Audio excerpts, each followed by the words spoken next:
നമ്മുടെ അടിസ്ഥാനം എന്നുള്ളത് ദൈവത്തിൻ്റെ ദയയിലാണ്.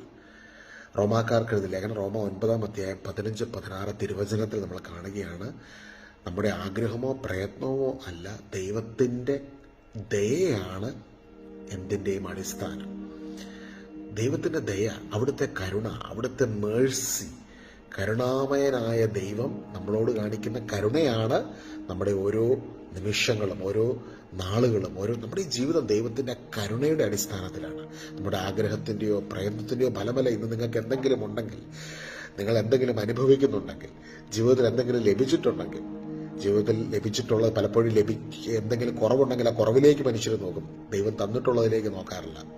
എന്തെങ്കിലും ദൈവം തന്നിട്ടുണ്ടെങ്കിൽ എല്ലാം ദൈവത്തിന് ദയയാണ്. ഈ ഒരു തിരിച്ചറിവ് റോമ 9-ാം അധ്യായത്തിൻ്റെ 15-16 തിരുവചനം നൽകുന്ന തിരിച്ചറിവ്, ഇതാണ് ഫൗണ്ടേഷൻ. വചനം പറയുകയാണ്, ദൈവത്തിന്റെ കരുണയാണ്, അവിടുത്തെ ദയയാണ് എന്തിൻ്റെയും അടിസ്ഥാനം. നമ്മൾ ജീവിതത്തിൽ മുൻപോട്ട് യാത്ര ചെയ്യുമ്പോൾ, മുൻപോട്ട് പോകുമ്പോൾ നാം എന്തായിരിക്കുന്നുവോ അത് ദൈവകൃപയാലുമാണ്. കൃപയെന്ന് പറഞ്ഞാൽ എന്താ? അർഹതയില്ലാത്ത ദാനം. ദൈവം ഓരോ ദിവസവും നമ്മളിലേക്ക് അർഹതയില്ലാത്ത ദാനങ്ങൾ, നന്മകൾ ചുരുങ്ങിക്കൊണ്ടിരിക്കുകയാണ്. 1 Corinthians 15:10 പൗലോസ് പറയാം, ഞാനെന്തായിരിക്കുന്നു അത് ദൈവകൃപയാലാണ്. ഈ രണ്ട് തിരിച്ചറിവുകൾ വലിയ ദൈവിക നന്മകളെയും അനുഗ്രഹത്തെ നമ്മുടെ ജീവിതത്തിലേക്ക് കൊണ്ടുവരും. കാരണം ഒന്നാമത്തെ തിരിച്ചറിവ് എന്താണ്? നമ്മളായിരിക്കുന്നത് ദൈവത്തിന്റെ ദയയാലാണ്.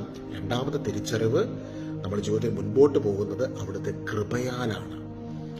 അർഹതയില്ലാത്ത ദാനമാണ് ഓരോ ദിവസവും നമുക്ക് ലഭിക്കുന്നത്. കർത്താവ് നമുക്ക് വേണ്ടി കുരിശിൽ മരിച്ചുകൊണ്ട് അർഹതയില്ലാത്ത ദാനം, അനന്തം അൺമെറിറ്റഡ് ഫേവർ നമ്മളിലേക്ക് ചൊരിഞ്ഞു, അല്ലേ? ദൈവികമായ രക്ഷ നൽകി, പാപമോചനം നൽകി, വീണ്ടെടുപ്പ് നൽകി, നമുക്ക് നീതീകരണം നൽകി.